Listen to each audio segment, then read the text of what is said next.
Hello everyone, welcome to chapter 131 on my RLDR Custom Creations YouTube channel.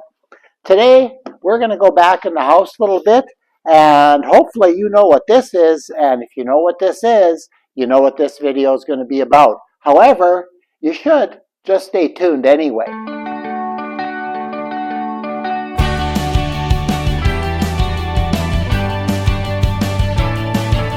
Well, for those of you who just tuned in, this is the flooring that I'm using in my house. So in today's video, we're going to head inside and I'm going to show you the progress that I've made on the flooring in the area that we're renovating. Now, unfortunately, budget doesn't allow me, and time too, to do the whole floor right away. So what we're going to wait for is we're going to finish this section that we're working in now, and then hopefully next fall I'm going to start building our next set of kitchen cabinets, and maybe by say February next year I'll have the base modules done, and we'll take the rest of the floor out, scrape all the linoleum residue off of it, and then put the rest of the flooring in and install the cabinets on top of that. So when you're working on it by yourself and you're doing things on a cash basis, we're not borrowing any money or using the credit card that we can't pay off at the end of the month, and that's how we're renovating. So sometimes you just got to space things out a little bit more than you normally would like to. However, I'm going to take you inside and you can see what I'm doing. Well, the destruction continues. So you can see my railing there. The balusters have been taken out and they're lying on the floor here. What I did is I just took my Sawzall, which is still there, and just cut above. I would have probably used 2-inch screws, so I just cut above that. The spindles are still usable, so that should be good. But the reason I did that was so that I could lay flooring. Okay, I don't know if you can see it in the video here, but oh yeah, there you go. I drew that line, and that line here, this is what's going to happen. I have a new sole plate that I'm going to be building, and it's basically going to have, let's see if I get this straight here, that profile. So that way, make it so that I have a very, very nice, clean look to the floor. So there'll be no gaps or anything. I think it'll be awesome. But what I should do is kind of show you the progress that I've made to date. And I want to talk about the flooring that we chose. Oh, jeepers, that's like 6 years ago. Okay, well, anyway, I've got the hallway done. It is complete. I've gone into the doorways. Just need to put down the track for the vinyl that finishes between the two levels. That has to be done yet. This flooring is, I don't know, knowing what I know now, there is better flooring on the market, I think anyway. A couple of things I really like about this flooring, but there are some things I don't. In the bathroom, I managed to make that transition. The bad part here is when I did the bathroom floor last year, I put down, with thinset, I put a half-inch tile backer on here. So that made the floor thicker. So I had a transition here, and through the camera you can't even see it. But this last piece here, this goes up at a bit of an angle to the new floor. So I hope I played that right, but we'll find out later. The other thing that I was concerned about, and I think it's going to be working out, is remember that, on an earlier video, I shot some footage of me laying this course along the wall and tying in to this part here. This has all worked fairly well. I've now walked on it a little over a week, and it is doing just fine.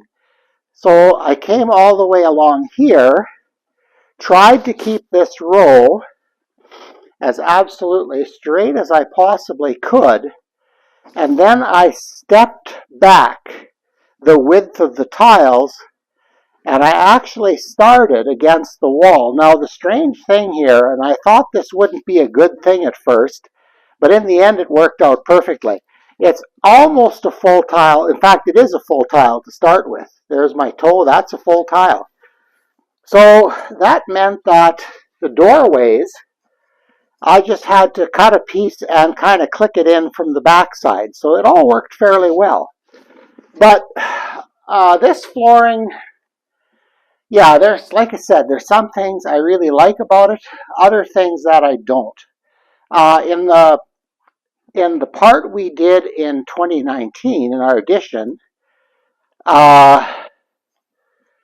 there ends or butt joints that want to come up a little bit. I see I need to sweep in here. But anyway, these butt joints, there's a few of them that are kind of raised up. And I learned this time what causes that. Oh, here, you can, okay, the camera doesn't really do it justice, but I can see two here. And what happens is that flooring is so thin and milled so precisely that if the joint doesn't line up perfectly, you end up tipping that up, and there's not much you can do about it. I'm glad that I didn't have to go any further in this area here, because I really started to have trouble with that tile and that tile. But luckily, I only had a little bit of tile to put in after that, and I managed to make it look okay. But it's not perfectly installed. I think this flooring, I'm going to mention a couple of things here. This is the package I bought it in. Oops, sorry. And we bought this at Rona. And it says, easy to install drop-click system. Well, that drop-click isn't so easy to install. So I'm going to pass the camera off to Sheila eventually. And I'm going to show you how this stuff goes in, so that if you're looking at buying flooring, I think there's better things that would install easier. Okay, so anyway, one of the problems, like I pointed out, was these butt joints, and there's lots of sun in here now. I didn't realize that. And here, maybe I can show you a butt joint on a tile. So, okay, here is the one side of it, and you'll see, look at that groove. Okay, now remember that. Oops, sorry, moving around here. And this side has to go into that. And there's only about a 1/16 of material here. And this has to drop in perfectly. Like for this, sorry, I'm moving around here. For this tile that I'll install for you, this corner absolutely has to be 90 degrees. If it's not perfect, this stuff doesn't install well. And I would say that's a bit of a liability for a DIY floor. But I've managed to make everything work so far. I also managed to have the floor lock into this piece. Now, when I do this next floor, I'm hoping that this is all perfectly straight, because it's going to need to be. But I guess, like my wife says, those are next day's problems, not today's problems. So anyway, to keep this butt joint together, I thought about this long and hard. And one of the things that I considered doing was gluing it all down. And that works. But if I glue it down, I've got no adjustability when I do the rest of the floor, like when we put the cabinets in. So I didn't want to do that.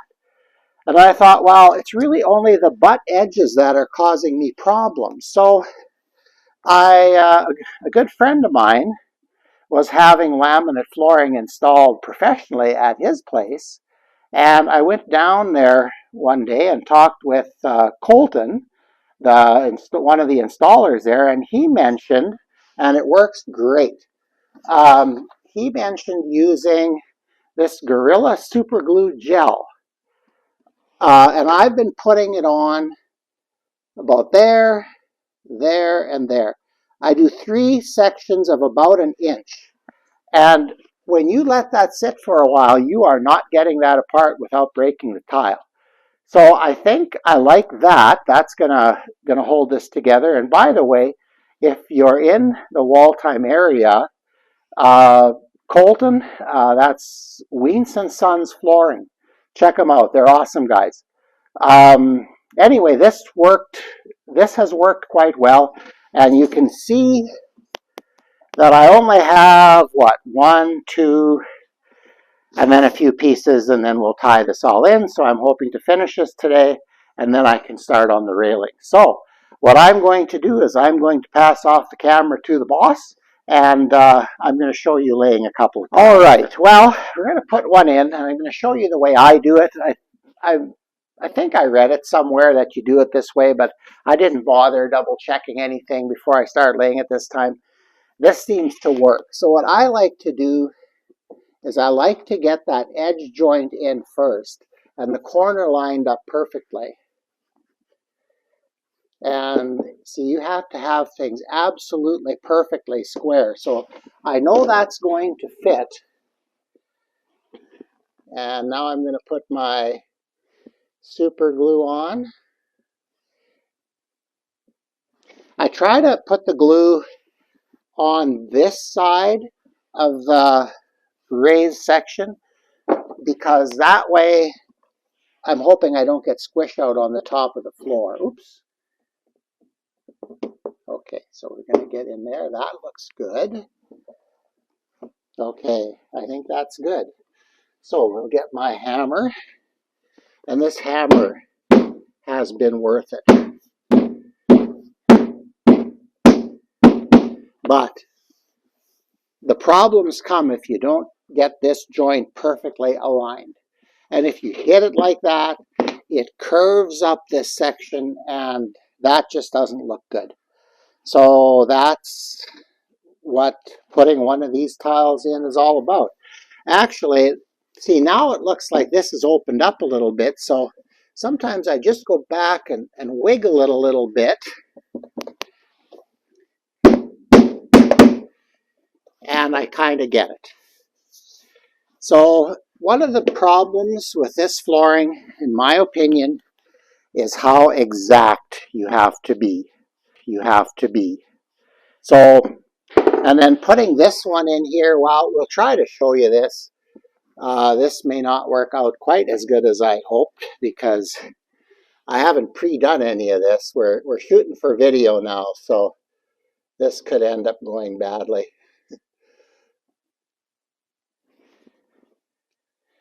And you want to make sure that you keep your super glue away from all the other flooring and things like that. So we're going to put it in there like that. Slide it like that. That's good. That's good. Okay, now the hard part. I've got to lift this enough. In fact, I'm going to have to go back.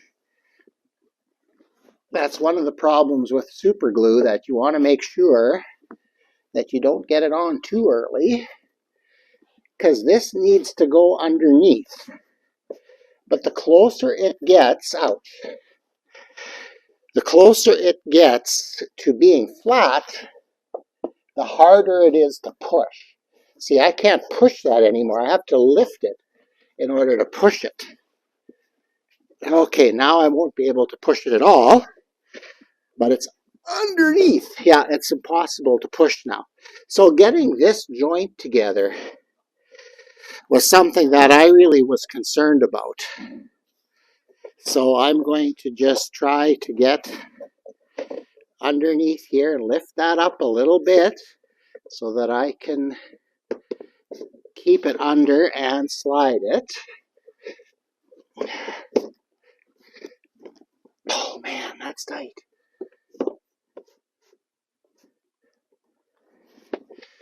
Yeah, this isn't a lot of fun. And this is always a little risky. Yeah, that is too risky yet. Okay. Oops. Yeah, you don't want to hear that oops too often. Okay, now I have a mess here, but I'm going to take that one out. That might help.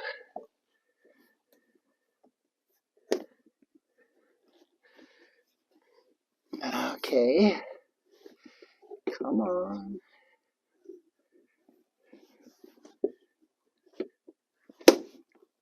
And there, it just broke a little bit.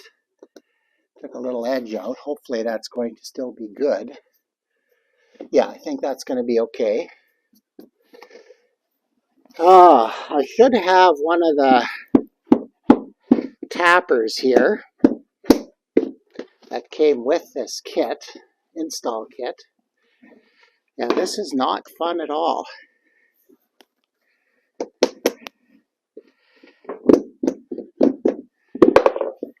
And you can see me fighting with this here. Okay, we're going to take a little bit of a break. I got to get a tool. Well, I'm finally done. It seems like I've been working on this floor forever.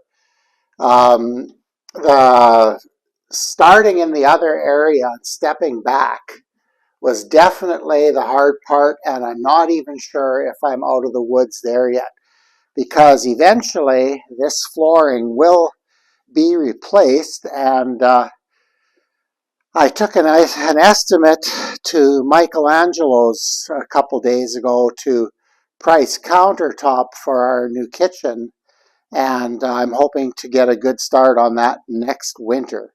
But there's all kinds of lino to pull up here yet. That's going to be a challenge. Speaking of challenges, this last section here was definitely that. When I started, I was hoping I could lift both sides enough that I could tip them together, and that didn't work. Eventually what I ended up doing is taking out this last row and then putting in those rows and just going along normally.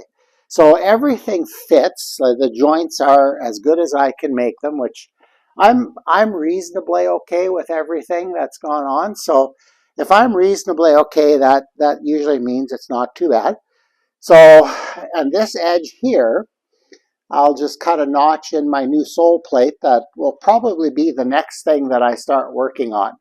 So I think the future plan is during the Easter break, I'm hoping that I might have some people here that could maybe paint, or I'll have to take the time to paint, because all our interior doors, we have doors that match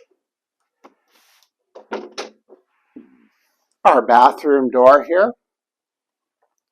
So this hallway will be identical. Yeah, I broke that stop off because I needed to get my temporary threshold off, and of course it broke, but that's okay. It's MDF. I have more. But anyway, so I could be putting in doors next if they were painted, and once the doors are in, this is going to look a lot more finished, because with the doors will come the casing and the baseboard, which should be, I guess, the last step. So with that in mind, I got everything done. All the flooring that I'm going to put in for now is done. And we have, I think, enough extra to do our whole kitchen and dining room. And yeah, it's a mess. I've got tools all over the place here, but it is what it is. So pretty soon we should be able to start putting things away again, and that'll be wonderful. But the boss is happy, so I guess I am too. So I guess it's going to be about time to close off this video. Well, that brings this video to a close. I like to do these for my own sake, because maybe in a year or so I'll say, well, when did we put that flooring in anyway? So now I'll have a more permanent record of it, and hopefully you guys enjoy it too. I think it's important when you purchase your vinyl flooring, if you're going to be installing it yourself, that you look carefully at how it locks together, or if it locks together. My buddy across town that got his floor redone, there's no locking on those at all. They just butt and you glue them down and away you go. The problem I have with a glue-in floor is if you live in your house a long time, chances are you're going to change flooring a couple of times, and if you just keep building up, it causes problems often with your sole plates of your railings and other things that you don't want to deal with. So I like the fact that this floor is floating. So if in 10 years we decide, oh, we're done with it, we pull it out, and we're down to bare particle board or subfloor, and we can do whatever we want from there. So that's just a me thing. I don't know if that's something that's important to others, but I think it is important. But anyway, on that note, I think we are at 488 subscribers now. So the Frosty giveaway is coming up fairly quickly. I hope anyway. It'd be nice in the next week or two. And then we'll do that. And then we'll talk about 1,000, which would probably be maybe a year or so away. I would wish it was faster, but it is what it is. So with that in mind, remember to please share these videos, and make sure you're subscribed. If you're watching them and you're not subscribed, it costs you nothing to subscribe. The content won't get any better or worse. It'll be what it is, I promise you. So anyway, with that in mind, take care. Have a great tail end of the week. I'll probably do the weekend edition on the Easter weekend, so you'll have maybe something to look forward to. But anyway, take care, have a good rest of the week, and we'll see you on the next video.